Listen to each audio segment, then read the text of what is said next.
He's Howard Ibach, former copywriter and creative director, and the author of 2 books on the creative brief.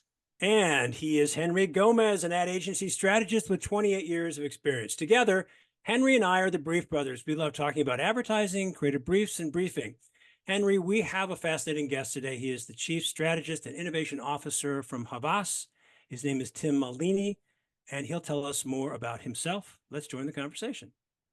Henry, we're back with another episode of the Brief Brothers, and today we are really excited to welcome Tim Maleeny. He is the Chief Strategist and Innovation Officer at Havas in New York.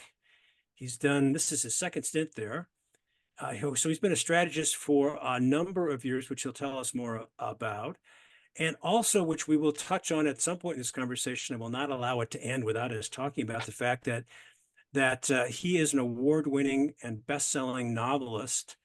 So, Henry, when you and I talk about how important writing is for creating a brief, this man brings some chops to that part of the game. So, welcome, Tim Maleeny. Henry and I are delighted to have you on the Brief Brothers. Howard and Henry, thank you so much for having me on. Delighted to be here. Tim and I enjoyed this conversation about a week ago to acquaint ourselves with each other, and we both regret that we didn't hit the record button because it was such a fascinating conversation. But you know what? We're just going to do it again. We are. We know Henry and I love talking about briefs. We love talking about advertising our industry. What we like to do before we dive into a conversation is to get to know you a little bit, to get our viewers to know you a little bit. So, Tim, if you could kind of give us a brief trajectory of your career, what drew you to our industry, how did you get your first job, and maybe a quick stepping stone through your career. Give us a little background. Sure. I got into advertising, not knowing what else to do with all the things I was interested in. I was very lucky in the genetic lottery in terms of my parents, in that they were amazing people. They were smart. They surrounded me with books and got me interested in just about everything. But both of them had science backgrounds. My mom, medicine, and my dad, chemistry. So as I was looking at college, it was, which branch of science are you going to study? Or is it, a doctor, lawyer, scientist type path? And the notion that there were these creative fields. Yes, you read books. Yes, you read comic books. Yes, you went to the movies. But that could be a career. Never crossed anybody's mind. So I went to college and then went to grad school, not because I was furthering a career, but more to figure out what that career should be. And while I was in grad school, I was at Columbia Business School, I got an internship in cable television. And it was in the on-air promotions department, which, as you know, was really doing ads for TV programs. And next thing you know, I'm a copywriter and a producer. And they hired me back freelance while I finished out grad school. And I realized through the lens of the creative side of the business and the production side, wow, there's this thing called advertising. And it's got puzzles in it. It's got interesting personalities. It's got art. It's got writing. It's got all these other things. And in undergrad, I ended up majoring in computer science. So I loved both the left brain and right brain sides of the business problems and the way creativity and logic had to come together, and that beautiful collision. What can you make out of that? So coming out of school, I just talked to agencies, and I ended up choosing to go to Y&R initially because at that time they had a training program. And I thought, okay, that's fantastic. And as you know, a lot of the big networks don't have that anymore. But what's great about it when you're starting is they move you from department to department. So I got to work across the entire agency and spend a year asking incredibly dumb questions about, okay, what's a producer do all day? What's a copywriter do all day? What do you mean by strategy? What's the difference between strategy and research and all of that? So that was great. It was a great place to start. And then I wanted to get closer to the work. My natural inclination, because I had kind of a hybrid creative background myself, was to get closer to that. So I thought, okay, maybe it's a size thing and maybe it's a culture thing. So I went west and I ended up going to Cole & Weber in Seattle. I also wanted to fully immerse in the digital landscape. And at that time, they were part of Ogilvy, but they're operating really independently. And then I went to Howard Riney Partners because that was one of the most iconic agencies in the world. Hal was alive, and that was a career and life-changing decision. I was there for almost a decade and worked across the agency and worked with some of the greatest talents I think the industry's ever seen. So that was fantastic. And then came east and came back east because I was from here, from New York originally, and almost made a detour in Minneapolis, but ended up coming back all the way to New York because that's where family was. And Ogilvy asked me to take on strategy across Ogilvy, and that was fantastic because the integration challenges, the scale, some of the people you could work with. Steve Hayden was there, the late great Chris Wall was there. So it was just an incredible opportunity in terms of some of the clients and some of the people. Was there, did a tour at Deloitte and did a tour at RGA, and now I'm at Havas, as you mentioned, as Chief Strategy and Innovation Officer. So like most people in advertising, it's a zigzag path that you never know where you're going to end up geographically or what you're going to do next. You just want it to be different than what you did before. What years were you at Hal Riney? 12 years. 90s. Yeah. I remember my first brush or like knowledge of Hal Riney was we were working on Sprint PCS. It was a wireless carrier. Oh yeah. And I want to say that Hal Riney launched them, and they had this we did. I worked on that. Really epic campaign that like showed like communication through the ages, like in the Roman Empire, and it was interesting. But I do remember that. That was like the first time I remember hearing the name Hal Riney, and of course I wasn't aware of like how important an agency it was and how important he himself was until much later, as I became a student of the industry. Yeah, so many agencies. I mean, Goodby's one of them that spun off from Hal, and some of the guys there, Paul Mimiaga, one of the great writers and great voiceovers in the industry, and Bartles and James, Perrier, Saturn, all of that.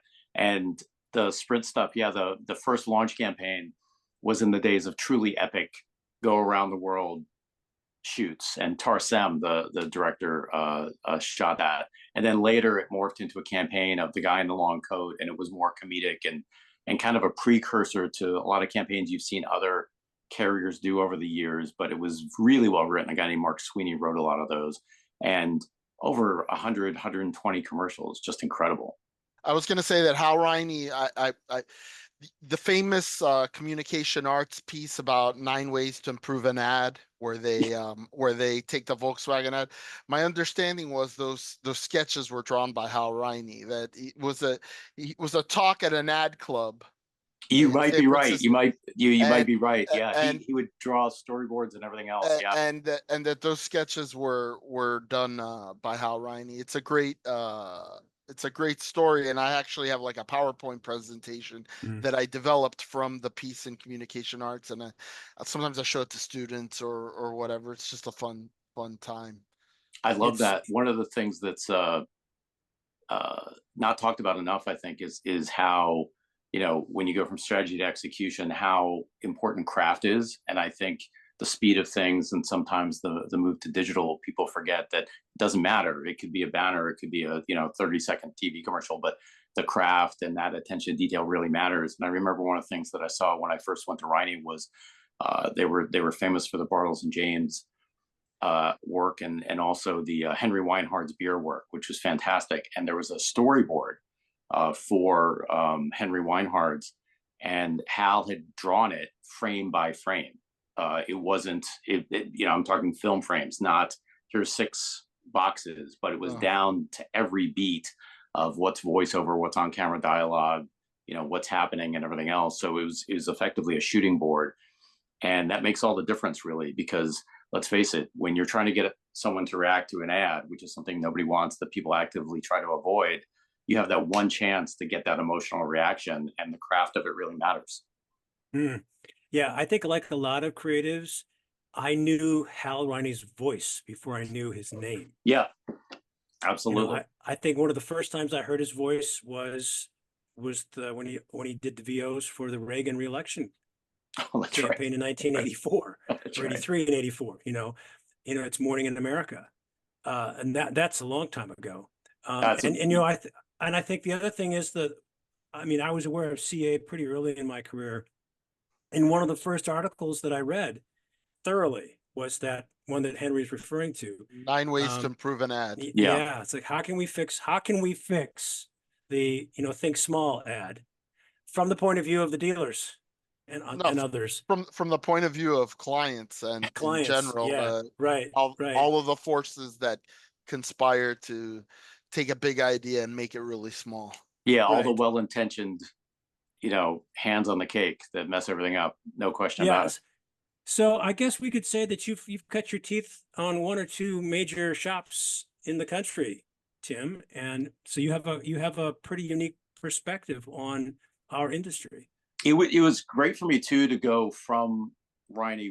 We after we grew, we sold to Publicis, and then go from Riney to Ogilvy, because David Ogilvy and Hal Riney were very close, and Hal was running the San Francisco office of Ogilvy and Mather, and then that became Hal Riney and Partners. And what I find interesting about that is both were masters of in a way, the two sides of advertising. Ogilvy, as you know, all the stuff he wrote about, here's what a well-structured ad looks like, and a lot of that is geared towards how do you create something memorable, how do you create something compelling, but you're also reasoning your way into someone's home. And Riney was very much of the school of, if you look at Riney, the spinoffs, agencies, then you look at Chiat, you look at Wyden, that is more I'm going to talk to you here, and then you're going to post-rationalize that decision. And it was the emotional led advertising that people buy with their hearts, which is very, very true. And any psychologist will tell you no one's ever made a rational decision. We all post-rationalize what we do. So getting that right and figuring the balance out when you're writing the brief, but also what are the ads about and what are you playing with is so key. So for me, having those two schools come together was a gift.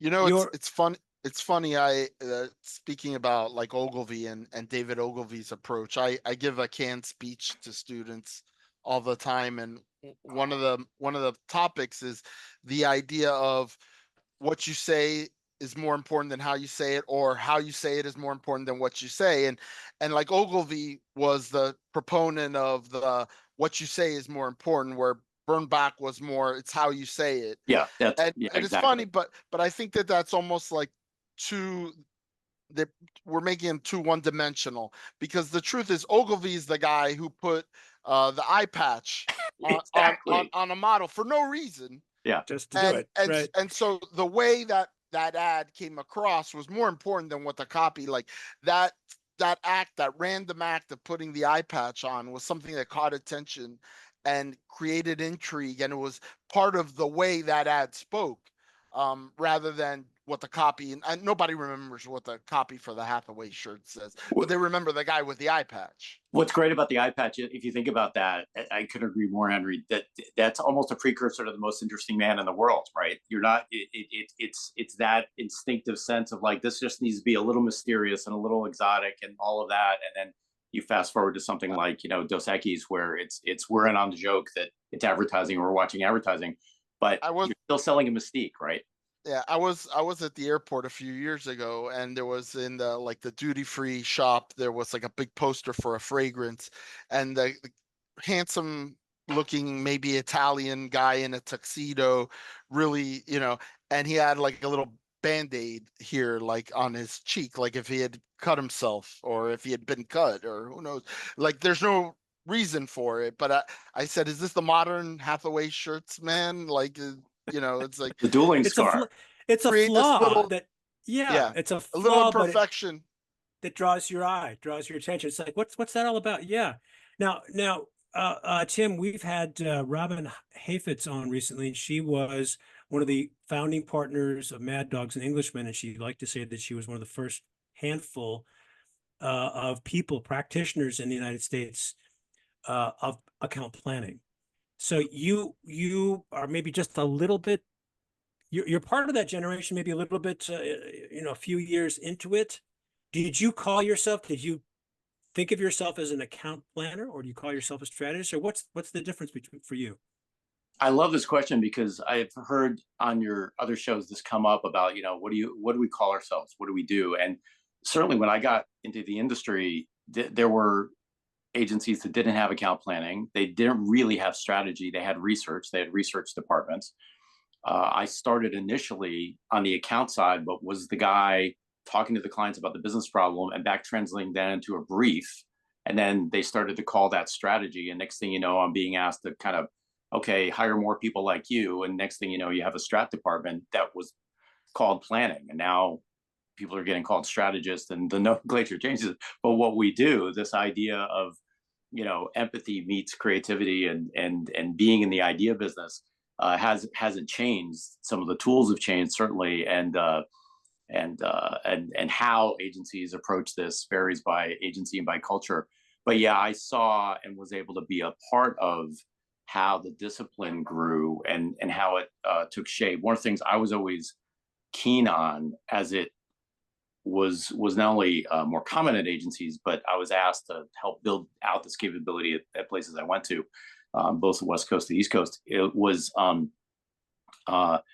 don't let it be two-dimensional. The initial version of account planning was very much make sure the customer's in the room, but you also need to think about, what would you do if you were the client? What's the business problem? And you look at the great creative shops, they didn't just worry about advertising. They might say your packaging stinks and you need to redesign that. Or if I were you, I'd show up in these stores instead of those stores. So how do you think in all those dimensions? And a lot of that is not just what you say, but where, when, and how you show up and what you do. And as the industry started to split creative and media, which I think is one of the original sins, I always felt, how do you use? Thank you, Sir Martin. Well, how do you take the strategist and the planners and let them be the connective tissue always, so that the thinking is integrated, even if the offering isn't integrated, and that ultimately is what clients want. Clients want you to be honest and what would you do if you were me, and how would you solve the problem, and if you can connect those dots and pull it all together, then you'll find a path to great creative work and a great solution to the business problem. So I think adding a narrative thread that connects it all, and the importance of storytelling and everything we do to force integration and the different disciplines to kind of stay together, even when they're staffed or paid for separately, has been a big thing that I've been pushing, I think, since I got into this. Mark Twain is famous for saying, history doesn't repeat itself, but it rhymes. Yeah, I love that one. Yeah. And Henry and I have talked about the fact that the pendulum swings back and forth between this trend and that trend. Creatives tend to, or agencies tend to, go for what's new and shiny. And I'm curious to hear what you have to say. And this is like an extension of what we talked about a week ago. You've been in the business a while, Henry. Between the three of us, we've got about 1,000 years of experience. What has been the biggest change? And before we even ask that, I mean, I've been hearing a lot of senior level creatives say things such as, we are so obsessed with data and so obsessed with tracking and so obsessed with this digital stuff. And we realize that the toxicity of this as a way to move forward with our creativity, that we're swinging back now toward idea-driven, campaigns. So in that context, with your experience and your years in the business, what's the big change that you're seeing? I think there's a couple of aspects to what you and Henry have touched on in other programs, which is, everything old is new again. Because if you look at the business and break it down into the simplest terms, this agency has this process, this agency has that process. We use 4 circles, they use 3 circles, that kind of thing. But it really boils down to, what would you do if you were the client? You could control the packaging, the pricing, where you show up in the store, what's the message, who your affinity groups are, et cetera, et cetera. What are you about? What's the higher order purpose of you as a company? And then the other intersected circle in that Venn diagram is, why do I care? Why should I care? I have a phone, I have a personal life. I've got a job, and I am that distracted consumer walking down the street who is not waking up saying, "Ooh, I hope a brand, intersects with me today or interrupts what I'm trying to do." So where brand behavior and human behavior meets is always the answer, is always the solution. And that's where we have to remember we're always in the empathy and ideas business. That's it. It's a hard business because it's both an art and a science, and it's more art as commerce, but it is not a complicated business. And I think one of the changes that you see the pendulum go like this is post holding company, there was a desire to sell marketing as a science. You can rest easy, clients, because we figured it all out thanks to data. Now, thanks to AI, we've got all together, and anybody can do this. And we're gonna, go from A to Z. When in reality, when you look at breakout brands, disruptors in certain categories, you look at breakthrough creative. That was not a linear process. You can show it in a great case study, and I can show it to you in a strategic framework. But that was probably the conversation after the meeting over coffee or drinks between the creative guy and the strategy lead. And she said to him, "I think this part of the idea is better than," "Oh, you're right." And then they retool it, they come with a different idea. And that ball of clay keeps getting kneaded to you iterate your way to brilliance or perfection. Now, there are more tools than ever before, but they're just tools. And we have to remember that, because the core heart of it, and it is about the heart, hasn't changed. I just want to respond to a couple of points that he made there that I think are great. The first is, I think that a lot of the vendors, particularly media and technology vendors, really went right at the soft spot of the clients, that had taken in that old saying about 50% of my advertising budget is wasted. I just don't know which 50%. Like, they really went after that, right? And said, like, you're with us, you're not going to waste anymore. We're going to hyper target. We're going to, all the promises in the world that, of course, a lot of them end up being horse shit. And there's reasons to macro target versus micro target depending on the situation of the brand. But I think that in general it just speaks to a tendency of what Howard said: clients falling in love with the shiny new object, especially if it promises efficiency and cost savings. Right. So I do definitely see that there. And I had another thought that just escaped me, and I'm sure that'll come up, and I'll interrupt then when I say I remember now what I was going to say. Well, I think to add on to what Henry is saying, and that is, all of these bells and whistles, these tech things, these AI things, give permission to the client to not have to deal with this ungainly beast called creativity, which intimidates the hell out of them. And it is ungainly, right? And I think, in defense of the tools, there's stuff we can find out now from our desktop, and there's stuff that we can do as far as audience targeting and segmentation. Unbelievable. That would have been cost prohibitive, impossible. You could never get there with qual. I mean, the tools are extraordinary. And you look at some of the stuff that you can do with AI right now, and that can be everything from, I want to get smart about this category and this client, to I actually want a head start on this, this, and this. Game changer, no question. On the production side, I think, to what Henry was talking about, that's a real story for clients is, okay, you don't want to waste money. You've been spending too much to do this, this, and this. This can now be done at scale and made at scale. And I'm talking about the production, the placement, the optimization of how things are placed digitally better than ever. So that's a great efficiency story. But when it comes to the ideation part of it, I would say let it be messy, because it's supposed to be ungainly. And you look at the films that make $1 billion at the box office, and then you talk to the creators about that and see the real in-depth behind the scenes. Why did they delete those scenes? Why did they rewrite the script 4 times? Why did they change this and that? Because the ideas were getting better as they collided, as they came together and worked that way. And they figured out the right combination of people who came from different backgrounds, different perspectives, to come up with something that could appeal to everybody.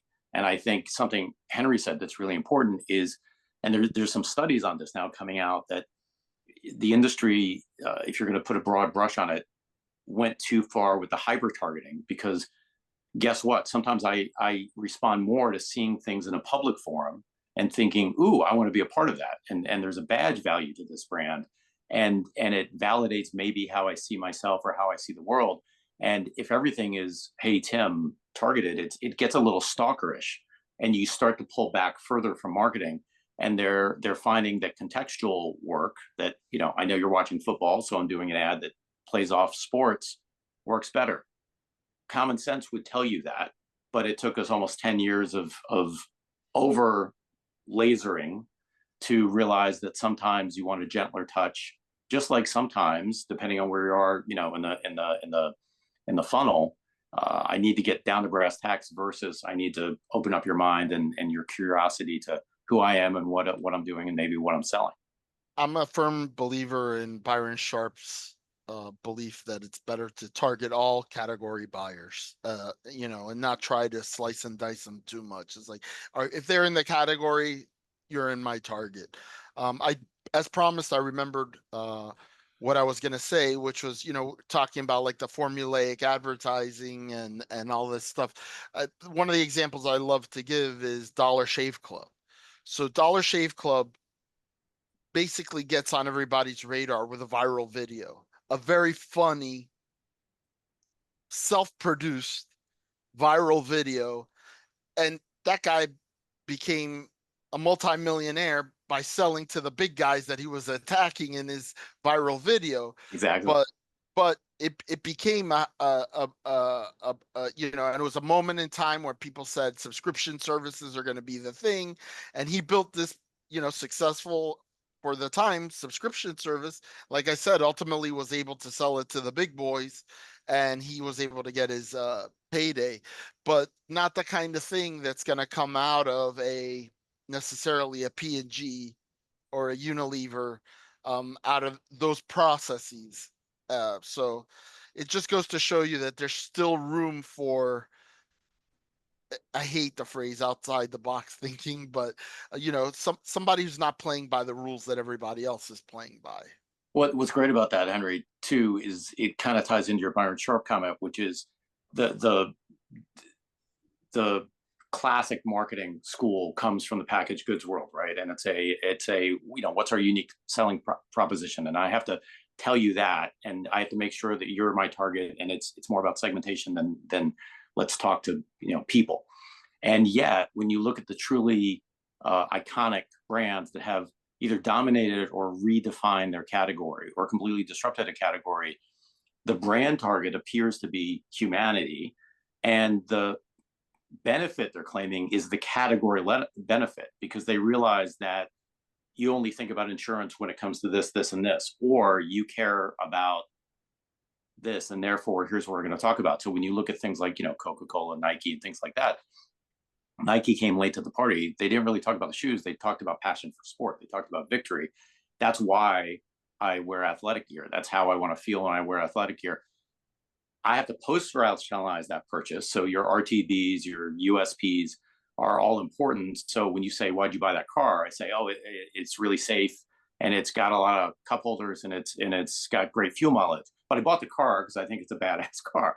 So I needed that It makes me- BMW. I needed that. So it makes me feel successful. It makes me feel sexy. That's right. Yeah. That's right. Well, So and that's where we have I learned this when I was at Team One. They had a collateral department which produced those 6 and 8 color brochures, which don't exist so much anymore. They're all done online. But back in the day when I was at Team One, they had a collateral department, and I got to hang out with those folks, and I learned what all creatives know, that we make our decisions based on how we feel about it. But the collateral department proved the point, because it was at the back end. The collateral was used at the back end of the sale to justify the emotional decision of buying the bright red car. The $80,000 bright red car that you had to go home to your spouse and justify. Oh, well, it's safe, it's reliable, it's got good, you know, all these features, all these things, even though the reason you bought it is because it made your heart go like this. Completely. Actually, the work you did, Team One, is that work is such, you know, you look at Lex, it's such a great example, because the reality is the great brands win your heart and your head, but they win them in the opposite order. They win in that order. They win your heart and then your head. They don't start with your head and then get to your heart. And but they have both, and I think that's where you're not wasting 50% of your advertising. You're getting, both 50-50, and that's your 100%. And I think that's it. That's the key thing to remember. Earlier, Tim, you said, I think you've answered this question, but I want to drill down just a little bit more. Is advertising a science, or is it an art? Or where do you land on that one? I think it's an art that uses a lot of scientific tools. It's just like, okay, so here's an example. So last night I went to a concert. I went to see Hans Zimmer, the great film composer, live in concert at Madison Square Garden, which, by the way, having gone to a lot of concerts, by far the most amazing concert I've ever been to in my life. And given some of the people I've seen in concert, what's that? Full orchestra? Oh, beyond full orchestra. So he brought in the singers so the woman who sang the original vocals for Gladiator, the woman who did the voice, the otherworldly voices for Dune, everybody who did any of that. And what was striking wasn't just, the modern Mozart brain that you're looking at in terms of all the pieces, electric guitar, the double drums, all the stuff.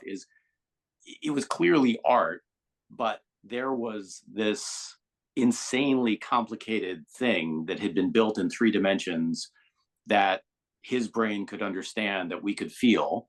And then you looked at the instruments they were playing, and this was what was amazing. He had these 2 women who were cellists, and the woman who plays the cello on Pirates of the Caribbean, where you're almost attacking the strings, right? Absolute badass, incredible to watch. She could hold this cello with one hand, and it looked as much like a sword as it did a traditional cello, because it's so high tech. It's this crazy high tech cello, and it was incredible because it was art meets science, and the whole thing came together, and it was beautiful. But our world is kind of like that. I can use AI now. I can get on a laptop. I couldn't do that when I first started in the industry, and I can find out stuff in a nanosecond. But I've already got a bunch of ideas. The minute you tell me a brand, or you tell me a category, you tell me a target, we're supposed to be in the empathy business. So for me, you're asking people with human instincts, with empathetic tendencies, with creative souls, to think about a thing and then try to validate that. If they run into a wall, figure another one. I think one of the mistakes strategists make sometimes nowadays, and agencies make, is they still treat it like a linear process. Oh, we shouldn't start ideating till we nail the brief.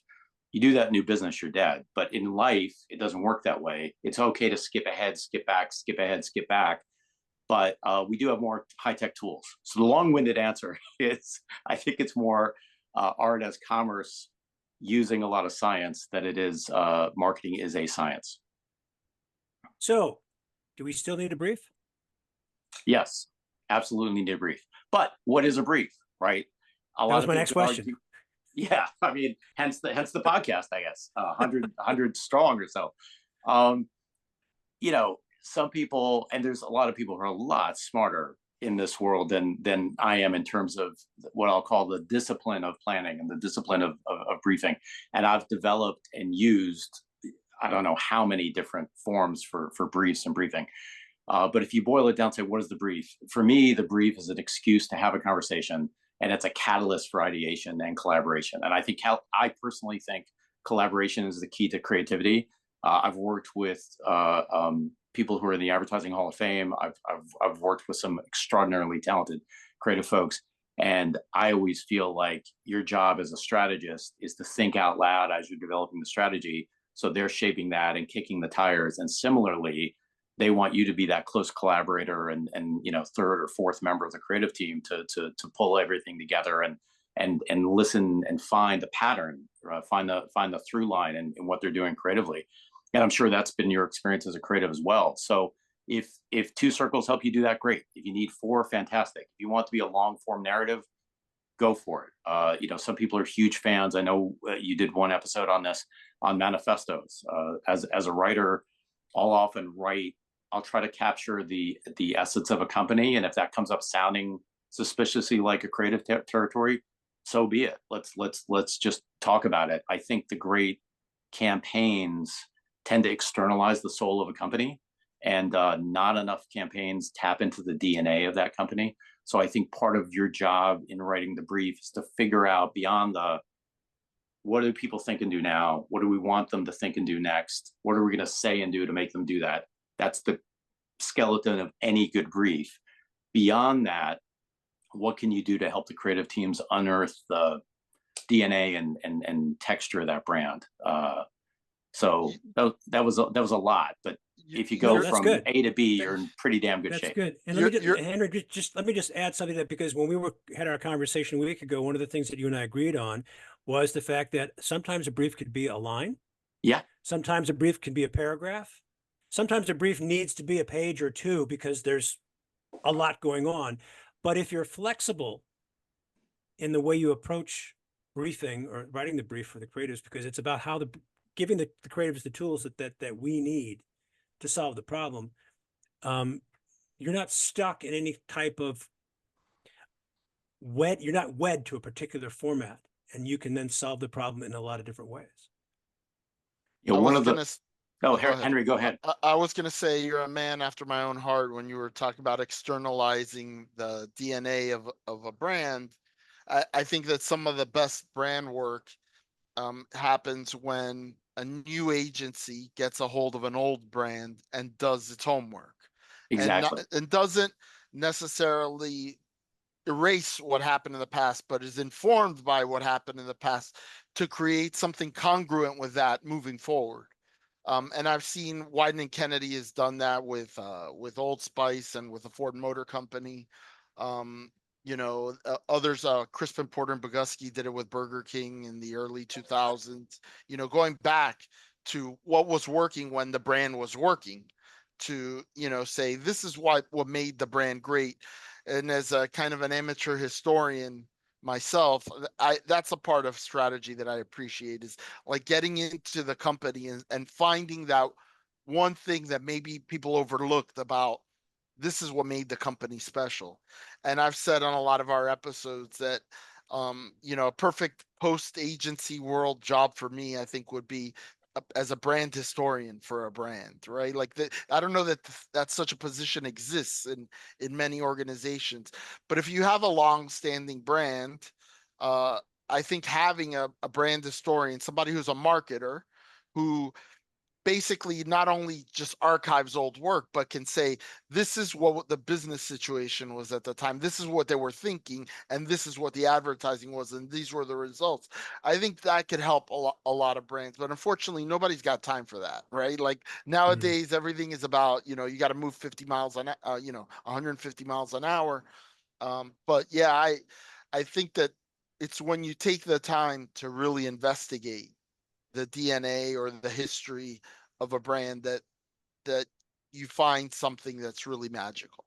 I couldn't agree more. I also think that it's an interesting thing, right? Because industry talks a lot about authenticity, and yet the key to that is to be authentic to the brand, to respect the DNA. And every company was founded to make something better. And that might be something grand. We're going to bring humanity back to air travel. Might be we're making a better toothbrush, and therefore there will be more, brighter smiles in the world, or what have you. But if you get into that, and it's not about doing nostalgic advertising, it's not about looking backwards. It's about, why is that relevant? And people are interested in interesting things. And if you look at brands, Coca-Cola, IBM, these 100-year plus brands, sometimes there are people who are de facto historians, Levi's and whatnot. And if you look at the history of those brands from an advertising standpoint, you always see a decade where they completely lost focus, right? Different CMOs came in, different agencies came in, they changed their tagline every 2 years, as if anybody cares. And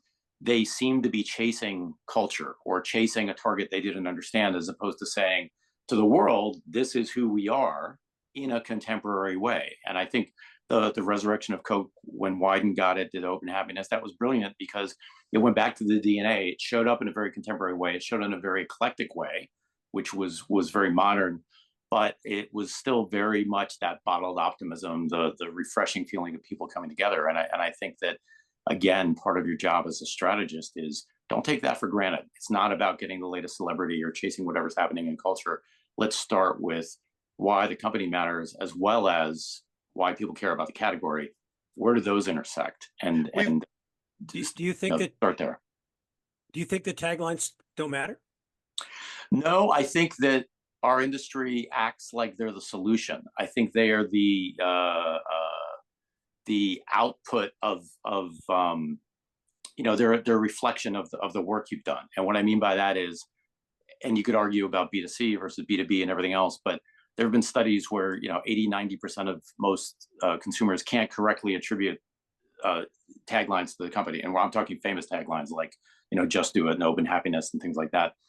And yet those same people in this one study, it was great. If they articulated in their own words the positioning of that company, it was like dead on, right? So it's a thing we write to, I think, as creatives.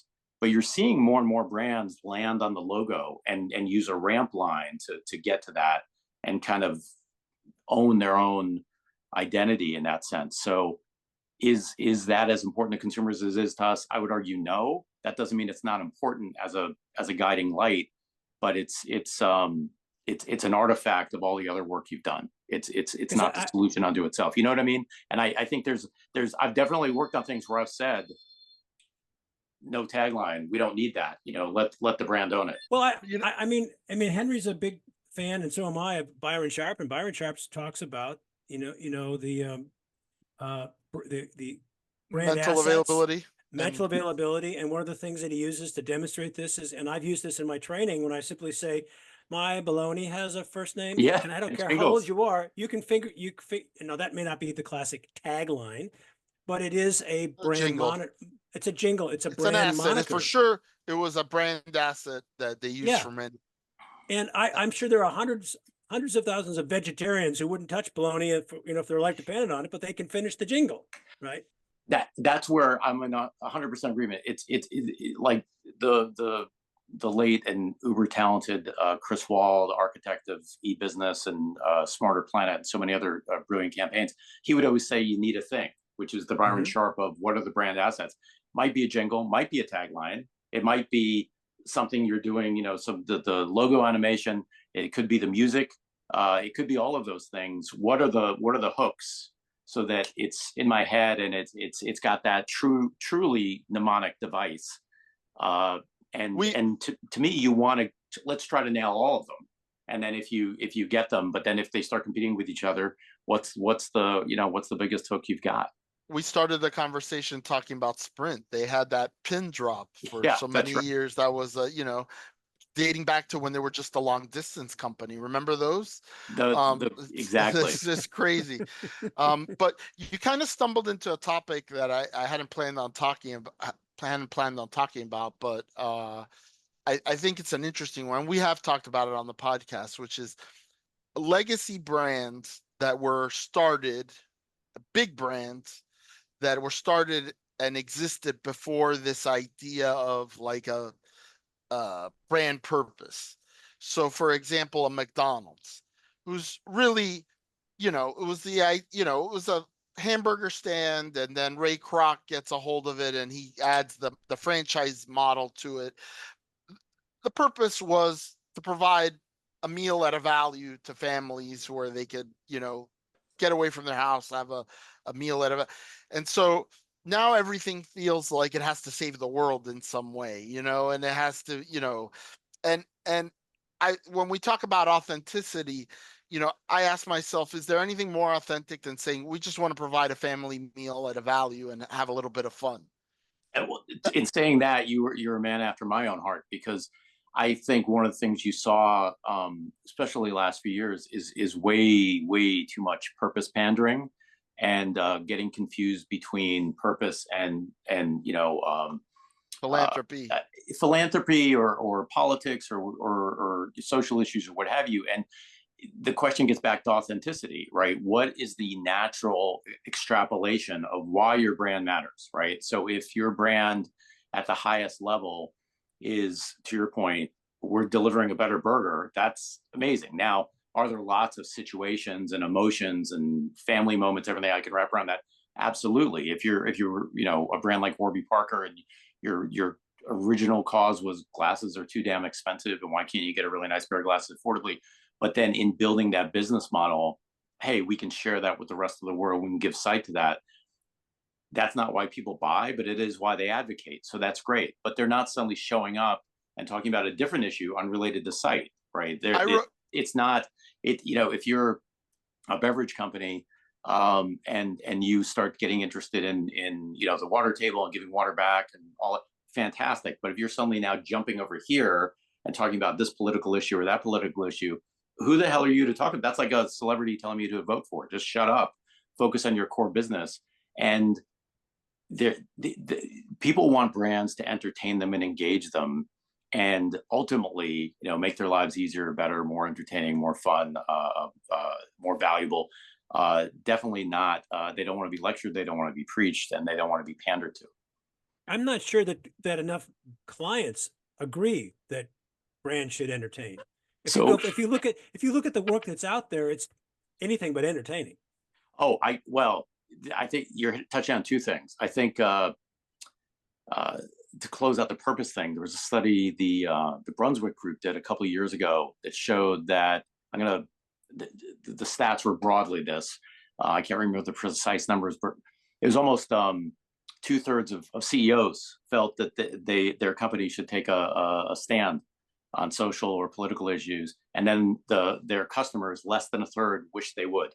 So the disconnect between what was happening in maybe the boardroom or the marketing departments versus reality. Although I think brands have woken up to that maybe a little bit more in the last 18 months.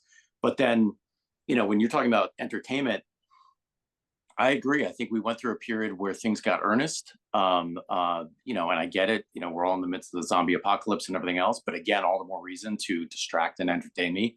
And then coming out of that, you're still seeing a lot of, and maybe it's the over reliance on data, maybe it's over reliance on let's break this down and focus on all the stuff we know because we boil the ocean.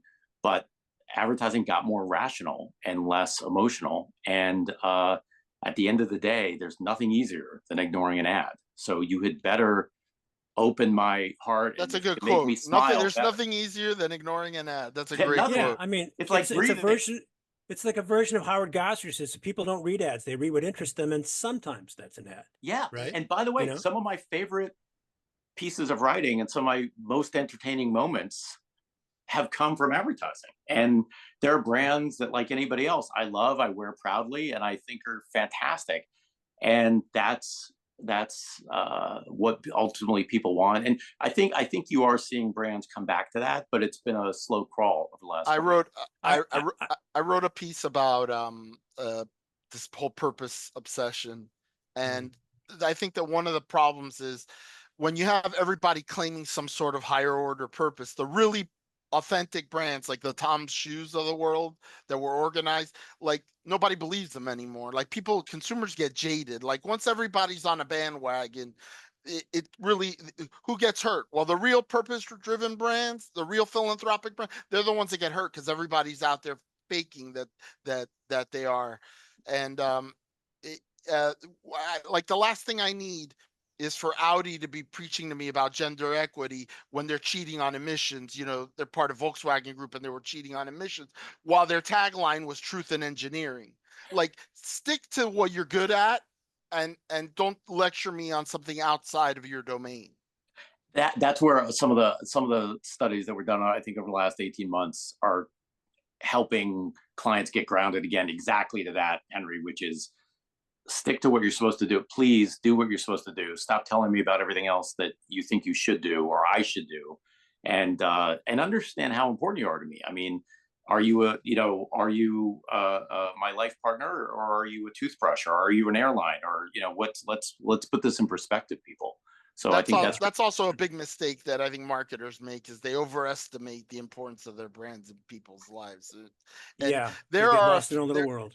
There are a few brands that are iconic that and if you're buying an automobile, a luxury automobile, that, that's a big purchase, and you've taken a lot of time to think about it. You've been dreaming about it.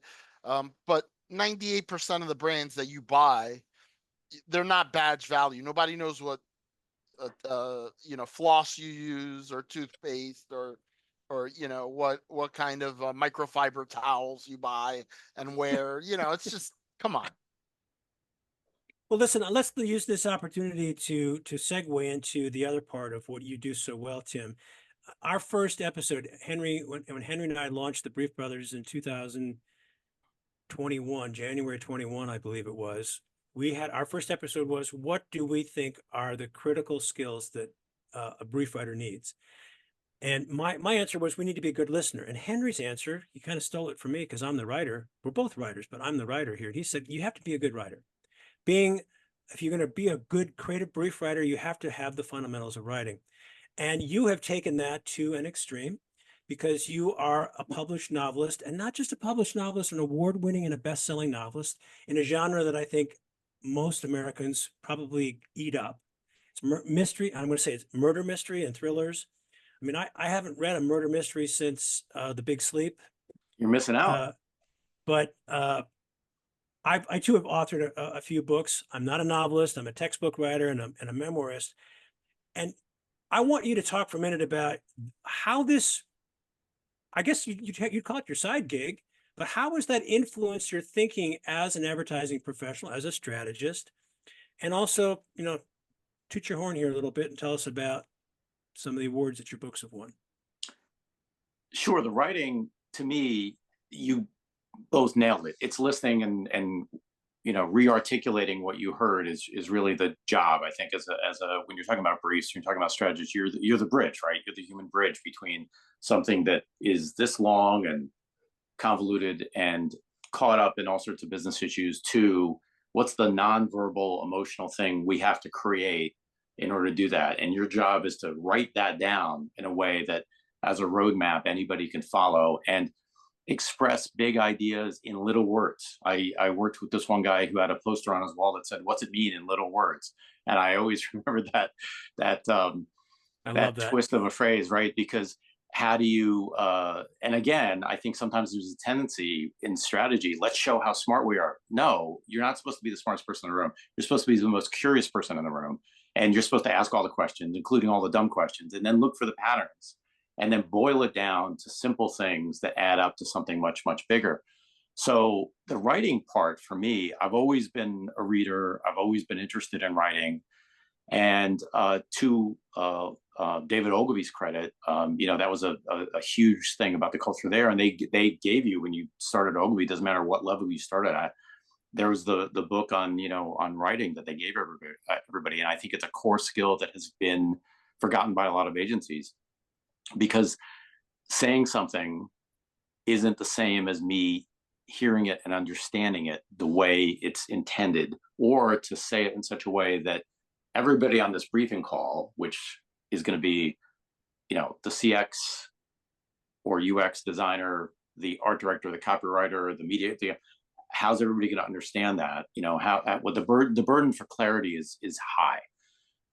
So the other thing I feel strongly about is, if you're going to work in a creative industry, you should try to do something creative.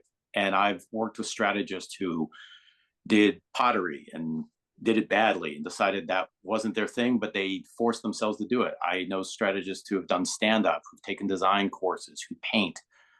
They do something creative, and it doesn't have to be professional. It doesn't have to be successful, but you're trying to put yourself out there and understand the difference between an idea you have and executing that idea. So for me, I started writing stories, and it was as much to occupy myself on the plane rides back and forth between client meetings and new business presentations as anything else. And I became happy with some of the short stories I was writing. I'm a huge an eclectic reader, but I found myself reading a lot of crime fiction and felt that was the voice that I had was mysteries. So the initial stories were that. I sent them in, and they started to get picked up by magazines and in the anthologies. And I thought, you know what, I'll try to write a novel. So that gave me the confidence to do that. So I sort of moved into it as a parallel track, and it's not something I can do, every year like clockwork, like a full-time writer, because the craziness of the marketing world, which is my first love. But every few years I can come out with a novel, and some people, watch football. Some people run 12 miles on the weekend. If I have any free time, I tend to write. I tend to scribble something. And I think it's helped a lot, because think about new business. The most successful new business pitches are unbroken narratives, right? From the first meeting to the end. You think about great campaigns. I would argue modern campaigns with all the fractured media are mosaics, and you might see this tile and Henry might see that tile, and yet you somehow, when you step back, end up with the same impression. That's a different type of storytelling. That's a visual narrative that you have to construct. And I think that's why comms planners are coming back in vogue, because they're kind of the through line of a plot in a way. So I tend to think in narrative terms when I think about writing a deck, writing a brief, presenting, all of that stuff. Sounds like this would be the basis, or at least the beginnings of advice that you might give to a young person who has come to you and say, Tim, I'm thinking about strategy. What advice would you give me? How would you follow up on that? Yeah, I mean, it's interesting when you talk to different people about how they interview. For me, wanting to know, is this person into books, and are they into movies? Are they into art? I worked with a woman once who was in a circus on the weekends, and it was just fantastic because it's a different view. And the people who watch people, right? The natural people watchers, and nowadays less on their phone and more observant. It's that endless curiosity, I think, and the capacity to be interested in anything. Because let's face it, you never know who the next client that comes through the door is going to be. And sometimes it's a category or product you've never heard of. And your job is to get so hopelessly geeked out by that you become the not just the storyteller for that, but kind of the person who knows why it matters and what's cool about it in that sense. So yeah, and my advice to anybody wanting to work in strategy is remember, you straddle that fence from the left brain to the right brain. So get good at both. Learn about data, learn about AI, try to paint, try to finger paint if you can't paint, try to play an instrument, do something creative, and stretch yourself a little bit, and that will help you become that bridge. And what was the name of the novel that just received an award? The latest, it's here somewhere. That's a Godzilla book that somebody else wrote, which I would recommend. But this one is Hanging the Devil. That is the latest, and thank you for asking. It is an art heist. So if you would like to know how to break into a museum, forge a painting, smuggle art across borders, build an art factory, it's all in there. And how to do that without getting caught. Like the Thomas Crown Affair? It is like the Thomas Crown Affair meets an Elmore Leonard novel or a Guy Ritchie movie. Things go sideways in my novels because most of the criminals are not rocket scientists. So things go horribly wrong. Yeah. So there's an audacious heist at the beginning, and the book is very dramatic. It did just win this award, the Silver Falchion Award for Best Action Adventure, and I'm very proud of that. But there's a lot of humor in the book because things tend to go wrong and end up in a completely different place than you thought they were going to. Kind of like some ad campaigns, huh? Kind of like some ad campaigns. You never know how they're going to turn out till you end up there. Tim Maleeny, Chief Strategist and Innovation Officer at Havas, award-winning novelist, raconteur, and great conversationalist. Thank you so much for joining Henry and me on the Brief Brothers. We loved having you. Guys, this was a blast. And thank you for what you do, because it is a gift to the industry, and it's a gift to all of us strategists out there. So thank you so much. Well, our new best friend and an honorary Brief Brother. Absolutely. I'll take it. Okay. Thank you, Tim. Thank you. Good stuff, Henry. Good stuff, Howard. He's Henry Gomez. He's Howard Ibach. And together, we're the Brief Brothers. Till next time, bye-bye.